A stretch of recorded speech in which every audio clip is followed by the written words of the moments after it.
here today with the best of 2014 products. This is going to be face edition. So this is complexion products like primers and foundations, powders, concealers. That is kind of what I am doing today. So there's a few products I don't have anymore because I've used them up and haven't repurchased them yet, but I do want to make sure that I mention them. And if you've watched my videos, I'm sure you have probably heard me talk about them. And if I have any videos of first impressions, I will leave them down below. So I'm going to start with primers. There were two primers that were major standouts for me, and I'm pretty sure that one of these was a best of 2013 maybe. And they are two high-end primers. I am a big fan of primers. Some people don't really care for them. I personally love them. I feel like they make my makeup last longer. They create a nice barrier between kind of my skincare and my foundation. And I just think my makeup goes on so much smoother and lasts longer when I use them. So the two that stand out to me, and they're still two of my holy grail primers of all time. The first is the Lancome Le Base Pro. This is a silicone-based primer. I think it ranges in like the $40 range for a full size. This is just a small sample. I've gone through a full size before, and I've gone through probably 30 little samples. This is such a fantastic primer. It just smooths your pores, smooths any rough texture in your skin, and definitely highly recommend it. You do not need much product, so it will last you quite a while. And if you're looking for a splurge item, I think that the Lancome Le Base Pro primer is amazing. The other one is the Hourglass primer. This is also a little small deluxe sample. I recently finished the full size. I love this. It is very thin and almost like lotion texture, but does the same thing as the Le Base Pro. It kind of smooths out the texture in your face. I feel like it blurs any imperfections in my skin, and it gives like kind of an iridescent glow without being too like glowy or greasy looking. It doesn't make you look dewy, but it just makes my skin look and feel radiant and youthful and glowy and healthy, and makes my makeup last amazingly. So really love the Hourglass Veil Primer. Okay, foundations. This was a year of like slam dunk with foundations. I found so many that I'm absolutely in love with and crazy about. So it was really hard to narrow it down to just a few that really stood out to me because I have so many that I love. The first, which I don't have, is the Smashbox Studio Skin Foundation. I have first impressions, I'll link that down below, but it was in my favorites for so long. I've gone through two bottles of it. I think I was in 2.1 and 2.2, I think were my shades. Absolutely love that foundation. It's a little pricier. I want to say it's about $42, but it lasted a really long time. It felt and looked like your skin. It lasted all day. I think it's like sweat resistant, water resistant, smudge proof. It's just a really amazing skin-like foundation, but with amazing coverage. So when I go down to LA and I go to Namie's, I'm going to pick up another bottle of it because I love it so much.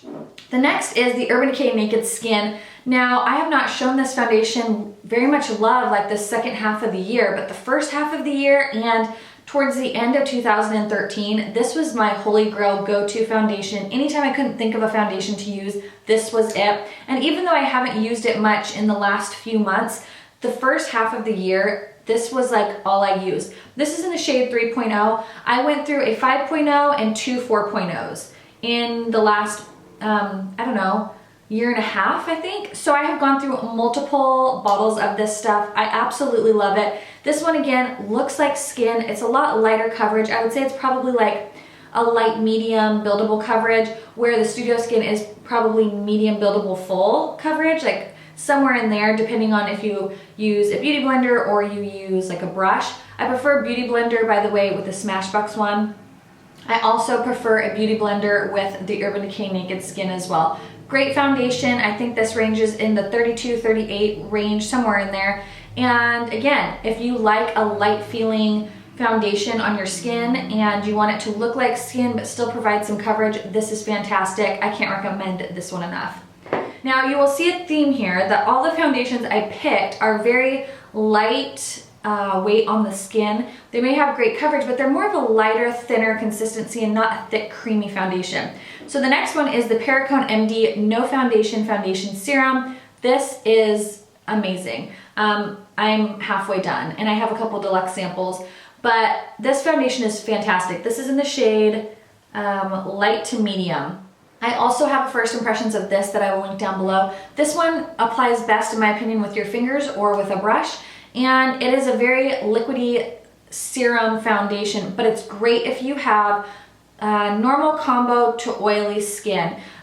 You obviously shake it up. It's very, very liquidy. It's got a dropper, which I do not love the application of this foundation. That's probably the one drawback, but it's in a dropper, and basically I just kind of like either put a few drops on the back of my hand and then blend it in with a brush, or you can like drop it onto your skin. It gets a little messy sometimes if you're not careful, but this provides like a probably light to medium coverage for me.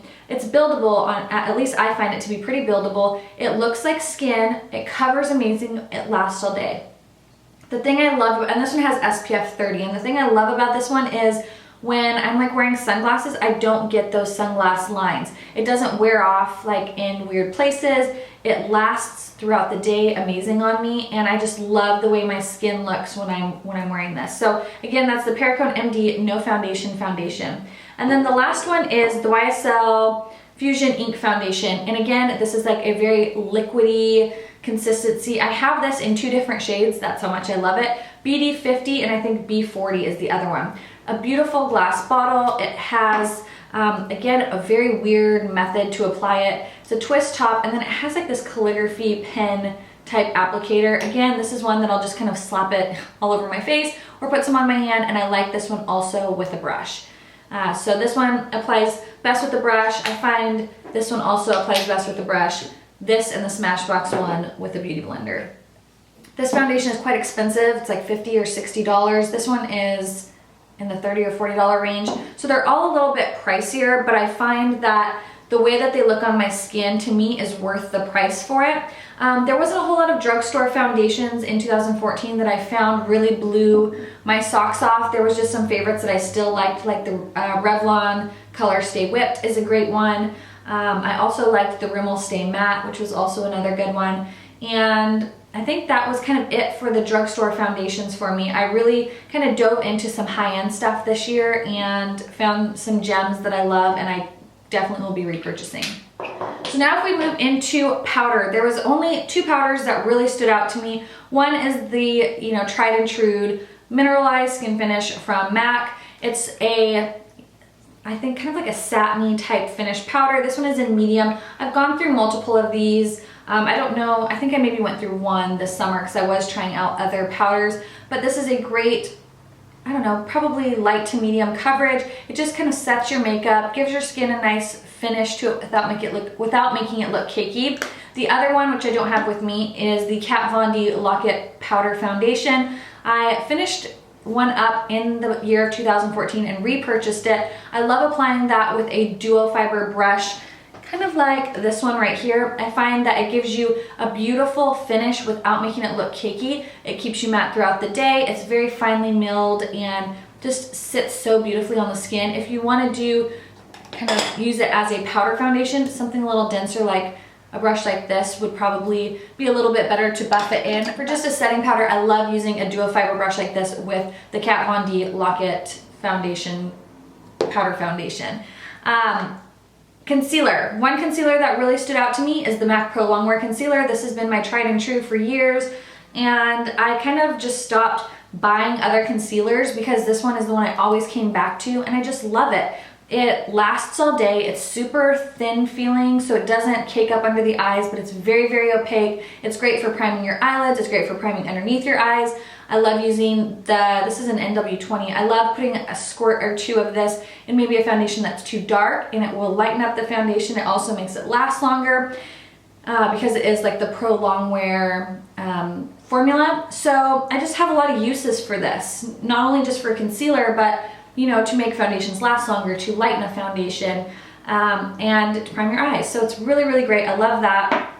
There is a drugstore concealer that I have just found, which I will leave the first impressions down below where I use that. That's definitely going to be a favorite in 2015. I can already tell. So look down in the description box and I'll link the video so you can see what that one is. But and then for Under eye powder, the MAC Prep and Prime CC powder is my favorite. I prefer the translucent version. This one is a mixture of the pink and the yellow, which is Neutralize and Illuminate, so that's what I'm using right now. I did go through a pressed version of the translucent. I'm not crazy about the pressed. I think that it makes it too cakey and dry looking under your eyes, but the loose version for some reason works much better for me. It's kind of my holy grail, and if you liked the powder flage from Benefit, I find that if you mix the yellow and the pink together, it gives you that kind of that same color tone as the powder flage, and it's great, and I will continue to repurchase these. So those were the complexion products that I really loved this year. I will leave all those down below. I'd love to know what some of your favorite primers and powders and concealers and foundations were. If you have some drugstore ones that you love, please leave it down below because I'd love to try more drugstore foundations. I just haven't found a whole lot that I've really been like wowed by this year or this last year, so I'd love to know what your favorites were. And then don't forget to stay tuned because I also have my 2014 eyes, lips, and color products. So I hope you're all doing well, and I'll talk to you guys later. Bye!